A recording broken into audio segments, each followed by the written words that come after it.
how to cast your phone screen to TV. Hey everybody, welcome back to the channel. In today's video I'm going to guide you on how you can cast your phone screen to your TV, so make sure to watch the video till the end.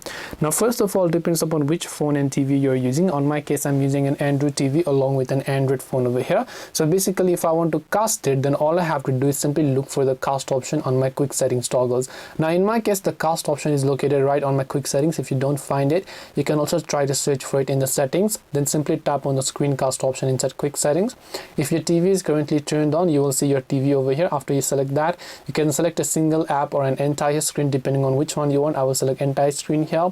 Then I can simply tap on start casting, and as I do that, my screen will begin casting on TV, right? So let me just tap on it, tap on this little option, select entire screen, tap on start casting, and it will begin casting on my TV.